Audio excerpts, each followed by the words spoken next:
सब लोग ऑफिस से जा चुके थे, पर सतीश अब तक अपनी जगह पर उलझा हुआ सा कुछ सोच में डूबा हुआ बैठा था। वो बहुत देर से अपनी पत्नी सरिता को फोन करने की सोच रहा था, पर जितनी बार मोबाइल हाथ में उठाता, उतनी बार फिर से रुक जाता कि क्या कहेगा सरिता से। वही जो कई बार पहले भी कह चुका है। पिछले काफी समय से सरिता से उसकी बात नहीं हुई थी, लेकिन आज उसने ठान लिया था कि आज वो अपनी पत्नी से बात करके ही रहेगा। उसने फिर से मोबाइल उठाया और सरिता के पास फोन मिला लिया। उधर से सरिता की हेलो सुनाई दी। सरिता सतीश की आवाज सुनकर पल भर के लिए चुप हो गई, फिर तटस्थ स्वर में बोली, हाँ बोलो सतीश। तो सतीश ने मायूसी भरे स्वर में कहा कि सरिता, एक बार फिर सोचो, सब कुछ ठीक हो जाएगा। इतनी जल्दबाजी ठीक नहीं है। आखिर तुम्हें मुझसे तो कोई शिकायत है ही नहीं।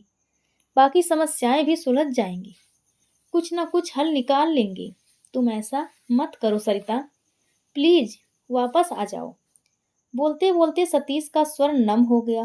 जब पिछले 2 सालों से तुम समस्या को नहीं सुलझा पाए, तो आगे क्या सुलझाओगे। मैं ऐसे घुट घुट कर और तनाव भरे माहौल में नहीं जी सकती। माफी चाहती हूँ सतीश, ऐसे घुट घुट पूरी जिंदगी नहीं जी पाऊंगी।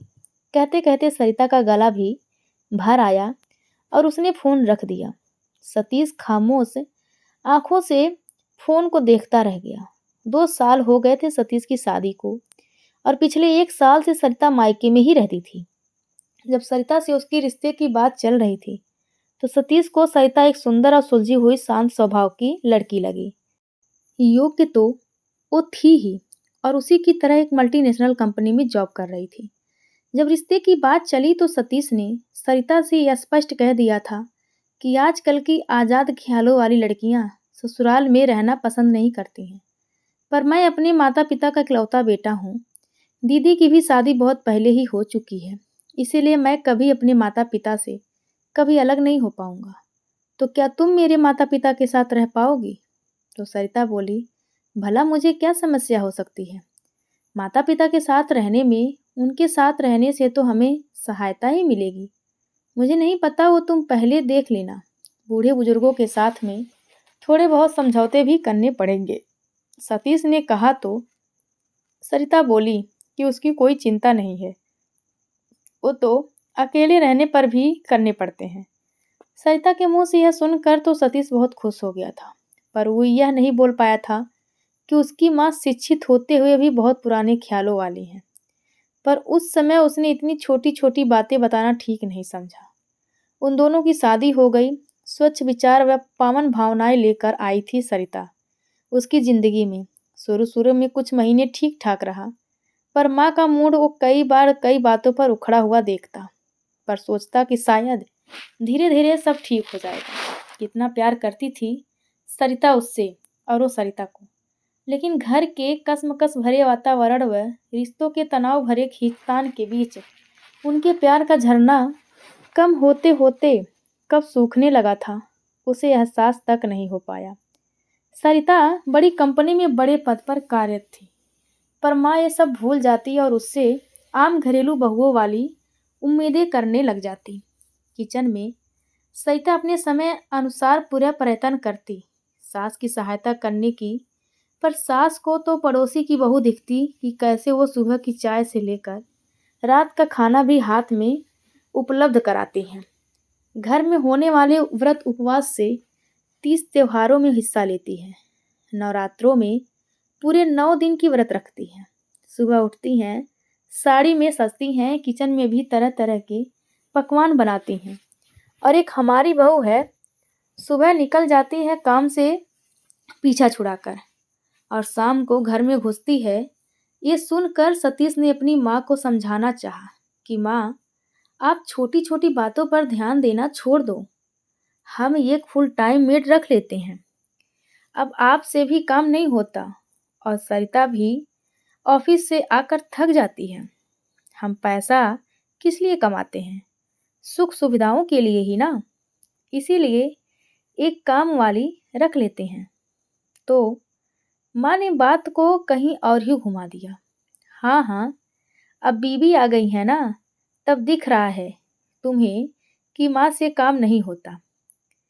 कमाता तो तू पहले भी था, तब तो कभी नहीं दिखी माँ की परेशानी तुझे।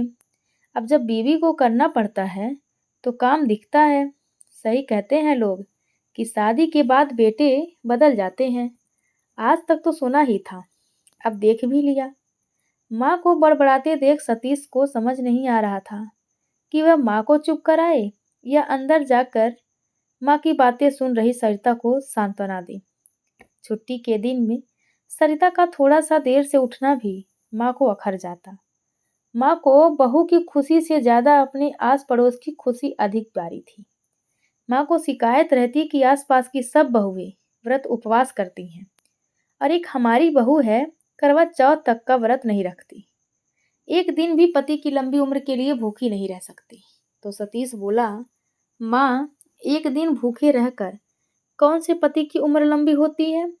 पति से रोज झगड़ा करो, पति पत्नी में गाली गलौज करो और करवा चौथ वाले दिन पति के हाथ से पानी पीकर व्रत खुलवाओ और पति के पैर छुओ। मुझे तो पसंद नहीं है ये सब ढकोसले। करवा चौथ का व्रत है आस्था से कम और शौक से ज्यादा जुड़ा है। हाँ हाँ, मैं जो इतने सालों से तेरे पापा के लिए व्रत रख रही हूँ, तो मैं भी ढकोसला कर रही हूँ। माँ का मूड उखड़ गया। तो सतीश ने उन्हें समझाते हुए कहा कि माँ, आप रखती हैं तो ठीक है माँ, यह आपकी आस्था, आपकी सोच है, पर आप इसके लिए अपनी आस्था, अपनी सोच दूसरों पर तो नहीं थोप सकती है ना। माँ के निराधार तर्कों व विचारों पर सरिता का पक्ष लेते लेते सतीश के अपने माता पिता से संबंध खराब हो रहे थे। आज उसे समझ में आ रहा था कि उसके पिता श्यामलाल जी उसकी माँ शारदा जी की बातों पर चुप्पी क्यों साध लेते थे, क्योंकि शारदा जी अपनी बात के ऊपर किसी की बात को नहीं आने देती थी।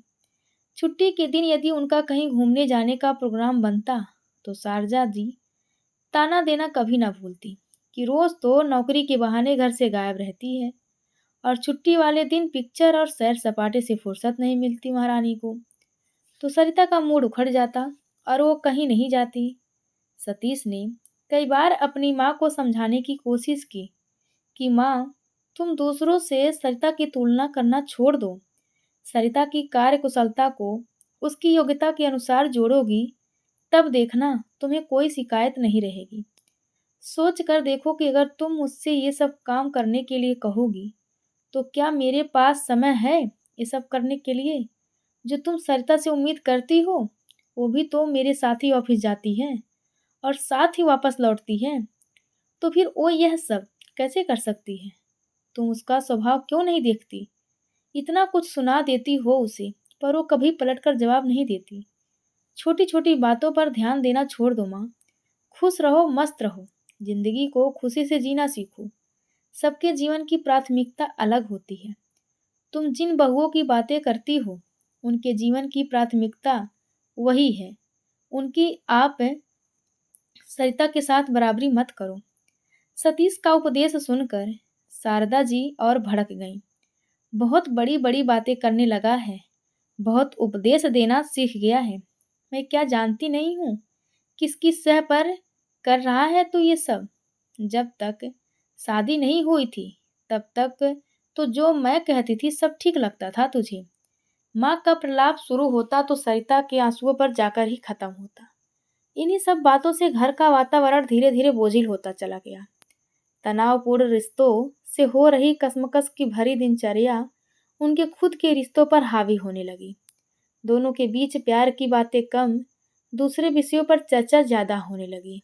अब अक्सर चुप रहने वाली सरिता अब सतीश से कभी कभी प्रतिवाद करने लगी और एक दिन उसकी सहन शक्ति जवाब दे गई। हार कर उसने सतीश से कह ही दिया कि यह रोज रोज की खींच मुझसे बर्दाश्त नहीं होती। सतीश, ऑफिस से थक कर आओ और घर में आकर यह सब सुनो।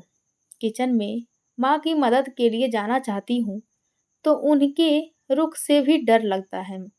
मैं भी कब तक चुप रहूं? एक ही काम तो नहीं है मेरा। एक छुट्टी के दिन भी ना शरीर को आराम, ना दिल दिमाग को। या तो तुम माँ जी को समझाओ या फिर अलग रहने की व्यवस्था करो। सरिता ने कहा तो सतीश बोला कि समझता तो हूँ, समझाता हूँ तो माँ को। सरिता, पर क्या करूँ, माँ है वो, बुरी तो नहीं हो सकती हमारे लिए। बस थोड़ा पुराने विचारों की हैं, तुम उनकी बातों पर ध्यान मत दिया करो। कितने दिन ध्यान नहीं दूं सतीश, आखिर बातें जब कानों में पड़ती हैं तो दिल में भी उतर आती हैं और दिमाग में भी बसती हैं। कितनी बार नजरअंदाज करूं, थका मंदा दिमाग भन्ना जाता है मेरा इस घुटन भरे वातावरण में। कितने दिन रह पाऊंगी ऐसे, माँ के रोज रोज के ताने सुनकर। एक दो दिन की बात हो तो अलग बात है, पर माँ जी तो रोज ही शुरू हो जाती हैं।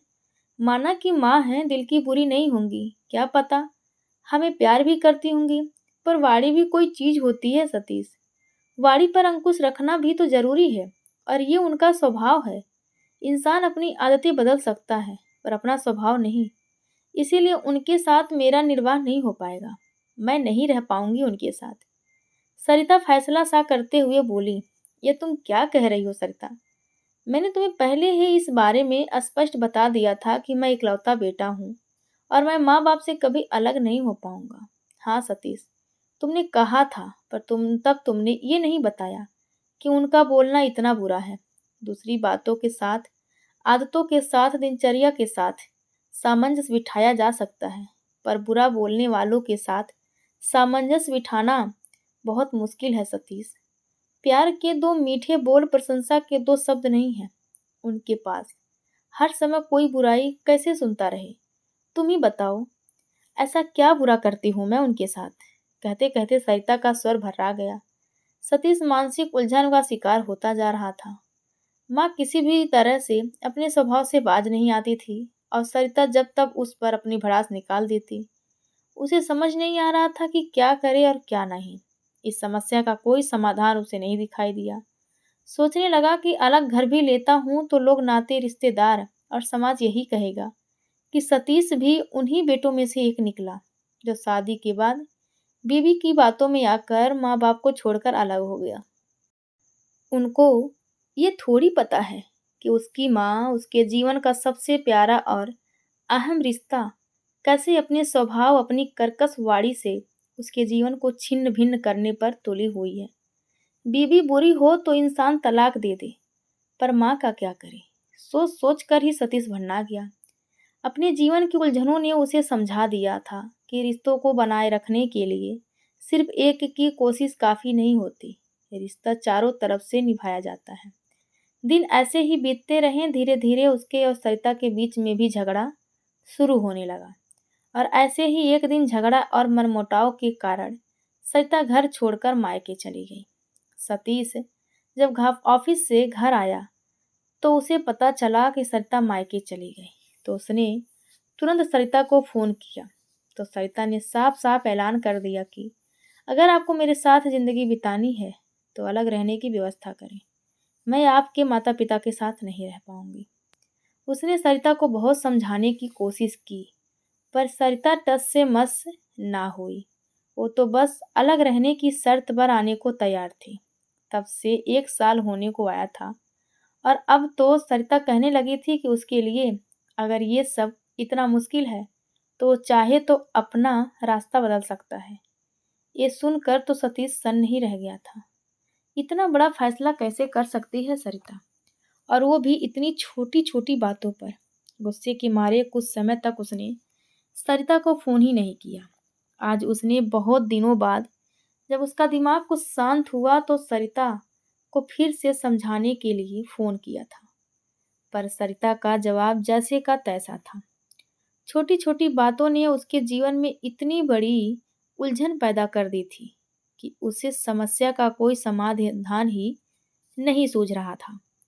कैसे अपना वैवाहिक जीवन बचाए, इसी सोच में डूबा हुआ सतीश ऑफिस से बाहर निकला, पर घर जाने का मन नहीं किया। कुछ सोचकर अपने दोस्त राजेश के घर चला गया। राजेश उसकी उलझन को अच्छी तरह से समझता था।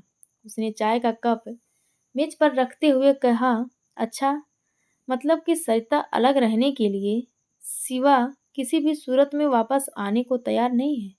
तो सतीश बोला, आएगी भी कैसे राजेश, मेरी माँ का रवैया वही है, वो कुछ भी समझने को तैयार नहीं है। समस्या वही है, कुछ भी तो नहीं बदला, फिर से सब कुछ वही होगा। माँ के ताने, माँ का स्वभाव, अपनी वाणी पर जरा भी अंकुश नहीं रख पाती हैं। वो जिस समस्या से छुटकारा पाकर गई है सरिता, वो समस्या तो उसे अभी भी तैयार मिलेगी। मैंने माँ को बहुत समझाने की कोशिश की, पर मेरी माँ समझने को तैयार ही नहीं है। उन्हें तो बस पड़ोसियों की बहुएं अच्छी लगती हैं। सतीश ने मायूस होकर कहा। तो राजेश बोला, एक बात कहूँ सतीश, तू फिलहाल सरिता की बात मान क्यों नहीं लेता? ज्यादा दूर मत जा, बस जहां तक सरिता को माँ के ताने सुनाई ना दे, इतनी दूरी पर किराए का घर देख ले। फिलहाल अपना घर तो बच्चा, फिर तुम और सरिता साथ रहोगे तो एक दूसरे के प्यार और आकर्षण में बंध कर समस्या का हल भी निकाल ही लोगे। यूं दूर रहकर तो समस्या और भी विकराल हो जाएगी और तुम दोनों के रिश्ते भी नकारात्मक हो जाएंगे।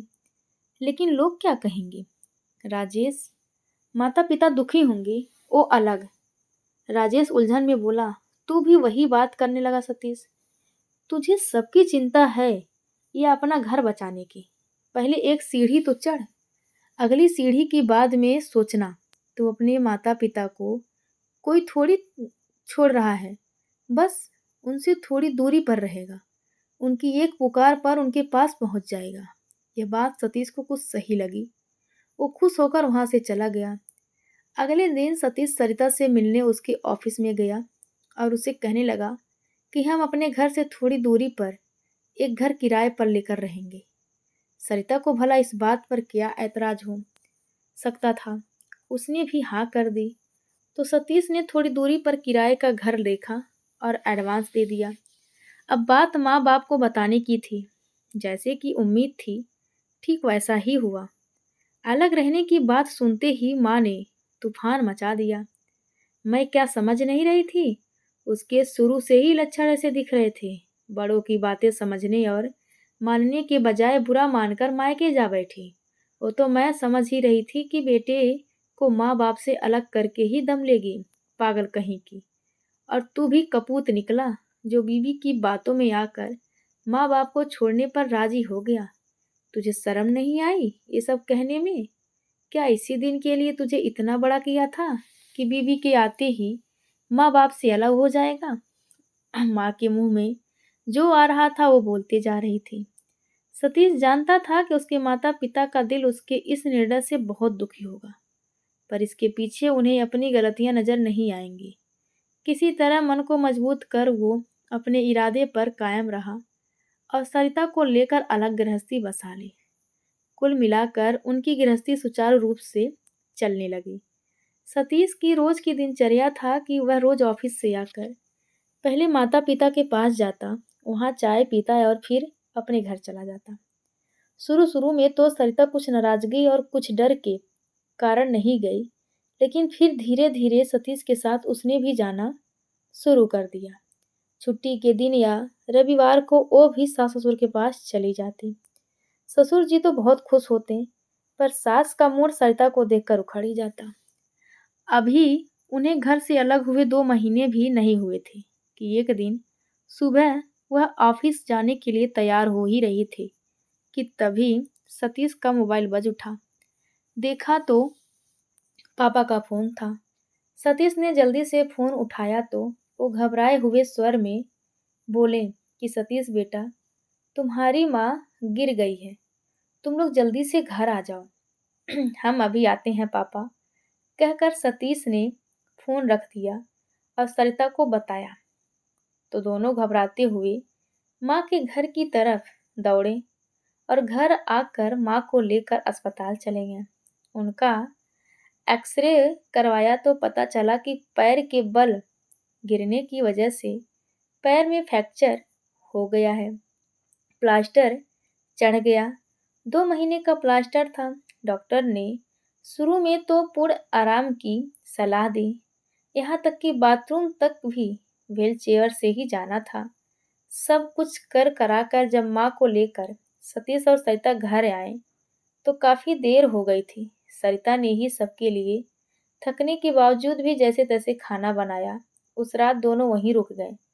रात को दोनों सोच में पड़ गए कि अब क्या किया जाए। तभी सतीश ने कहा कि पिता के बस का नहीं है माँ की देखभाल करना, और मैं तो एकदम से छुट्टी भी नहीं ले सकता। कल से रिव्यू है, दिल्ली से बॉस लोग आ रहे हैं। अगले कुछ दिन मैं बहुत व्यस्त रहूंगा। इतने दिन से तैयारी कर रहा हूँ, अगर अभी छुट्टी लूंगा तो मेरी पूरी मेहनत पर पानी फिर जाएगा। सतीश को सोच और उलझन में पड़े देख सरिता बोली, ऐसा करते हैं सतीश, मेरी काफ़ी छुट्टियाँ बाकी हैं। कल से मैं फ़िलहाल 20 दिन की छुट्टी ले लेती हूँ। तब तक तुम्हारे रिव्यू खत्म हो जाएंगे, फिर तुम छुट्टी ले लेना।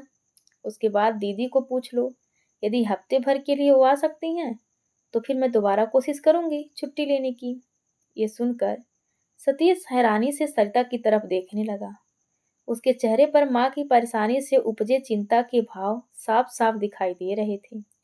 यह देखकर सतीश सोचने लगा कि माँ ने क्या कुछ नहीं कहा सरिता को, पर फिर भी वो आज उसकी माँ के लिए तैयार खड़ी है। पता नहीं माँ सरिता को क्यों नहीं समझ पाती। क्या हुआ सतीश, क्या सोचने लगी? हाँ ठीक है सरिता, पर तुम्हें छुट्टी लेने में दिक्कत तो नहीं होगी? नहीं, कोई दिक्कत नहीं होगी, मिल जाएगी। जब जरूरत के समय नहीं मिलेगी तो फिर किस काम की ये छुट्टियां? यह सुनकर सतीश रात में निश्चिंत होकर सो गया। सरिता ने छुट्टियां लेकर पूरे तन मन से सास की देखभाल की। सरिता की निश्चय देखभाल से माँ का मन बार बार पिघलने को होता। हालांकि वो उन विचारों की अधिक थी जिनमें वो बहू का प्यार कम, उसका फर्ज ज्यादा समझती थी। 20 दिन बाद सरिता ऑफिस चली गई और सतीश ने छुट्टी ले ली। 1 हफ्ते के लिए दीदी को बुला लिया। दीदी गई तो सरिता ने फिर से छुट्टी ले ली। सरिता ने पूरी नाराजगी भुलाकर सास की खूब सेवा की। धीरे धीरे माँ पूरी तरह से ठीक हो गई। सतीश देख रहा था कि कहीं ना कहीं माँ के मन को भी सरिता की सेवा बंध गई। सरिता की जरूरत पर कभी ध्यान न देने वाली माँ अब उसे जब तब पूछ लेती थी कि उसने खाना खा लिया या नहीं, या फिर थोड़ी देर आराम कर ले, सरिता थक गई होगी। माँ के मुंह से सरिता के लिए ऐसी बातें सुनकर सतीश को बहुत ही ज्यादा खुशी हो रही थी। कल से सरिता की छुट्टियां भी खत्म होने वाली थी और माँ भी अब पूरी तरह से ठीक थी। रात का खाना खिलाकर वे लोग अपने घर जाने के लिए तैयार हो गए। सरिता कमरे में जाकर माँ से मिलकर बाहर आ गई।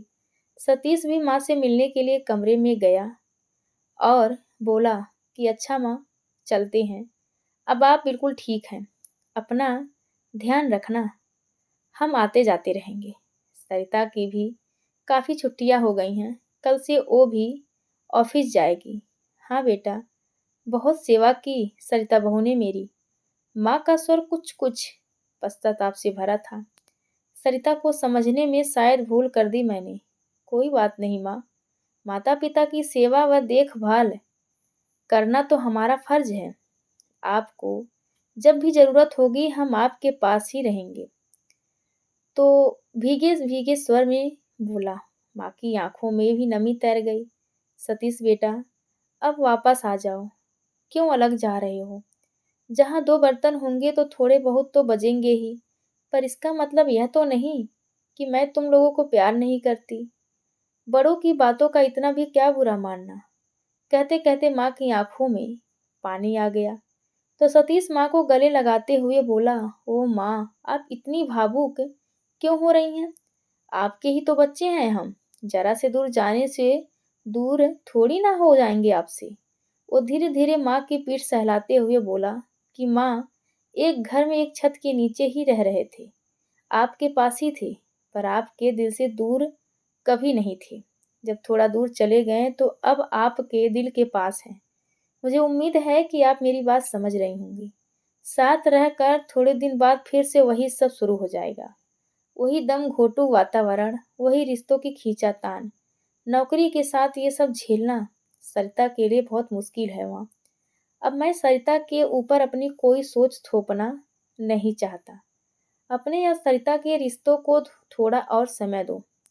तब तक आप भी अपने विचारों को और बदल लो। जब तक सरिता मुझे स्वयं घर लौटने के लिए नहीं कहेगी, तब तक मैं यह कदम नहीं उठाऊंगा माँ। और तब तक आप भी इंतजार करो। मैं जानता हूँ सरिता को। जिस दिन उसे अपने और आपके रिश्ते पर विश्वास हो जाएगा, उस दिन देखना वो खुद ही वापस आ जाएगी। मेरे लिए तो दोनों रिश्ते ही प्रिय हैं माँ। मैं तो चाहता हूँ कि आप और सरिता के बीच प्यार भरा रिश्ता बना रहे। तभी तो साथ रहने का मजा है माँ। कहकर सतीश उठ खड़ा हुआ। बाहर आया तो पापा खड़े थे। उन्होंने सतीश की पीठ थपथपाते हुए कहा कि वाह बेटा, जो बात आज तक मैं नहीं कह पाया वो आज तुमने कह डाली। पर बेटा, इतना जल्दी वापस आने के लिए कदम मत उठाना, क्योंकि तुम तो जानते ही हो अपनी माँ को। वो अभी अभी मुश्किल दौर से निकली है, इसीलिए इतनी बदली हुई है। वर्षों की आदतें और विचार 4 दिन में नहीं बदलते बेटा। जब फिर से साथ रहना शुरू करोगे, तो फिर से उन्हें अपनी वाणी और विचारों पर अंकुश रखना मुश्किल होगा। अभी और समय देना होगा उन्हें सरिता को समझने का, और उन फालतू बातों से अधिक अपनों बच्चों की जरूरत महसूस करने का। तब तक देखना, सरिता भी तुम्हारी माँ के नजदीक आ जाएगी। मैं तो पहले से ही आप सबके नजदीक थी पापा। पीछे से आती हुई सरिता ने कहा तो सतीश और उसके पिता दोनों चौंक गए। तभी सरिता पास आकर बोली कि हम कल ही वापस आएंगे सतीश। माँ अभी अभी ठीक हुई हैं और उन्हें अकेला छोड़ना ठीक नहीं रहेगा। ये तुम क्या बोल रही हो सरिता? माँ के स्वभाव से तुम वाकिफ नहीं हो क्या? सतीश ने चौंकते हुए कहा तो सरिता बोली, मुझे पूरा यकीन है सतीश कि माँ अब पूरी तरह से बदल चुकी हैं। अब उन्हें पड़ोसियों की बहू नहीं, अपनी बहू अच्छी लगती है। पहले सोच लो सरिता, फिर रोज रोज इधर उधर घर चेंज करेंगे तो क्या लोग कहेंगे? लोगों को हम मौका ही नहीं देंगे। सतीश, इस बार मैंने माँ के दिल में अपने लिए वो प्यार देखा है जो पहले कभी नहीं देख पाई थी। अब पहले जैसी नहीं रही हैं। सरिता ने तो सतीश भी मान गया और अगले दिन अपना सामान लेकर वापस अपने माता पिता के पास आ गए। बेटे बहू को वापस आया देखकर माँ खुशी से फूली नहीं समा रही थी। आज उन्होंने पड़ोसियों की बहू को देखा, अनदेखा कर दिया, अपनी बहू को अहमियत दी थी। तो दोस्तों, यह कहानी आप सभी को कैसी लगी कृपया कमेंट करके जरूर बताएं। धन्यवाद।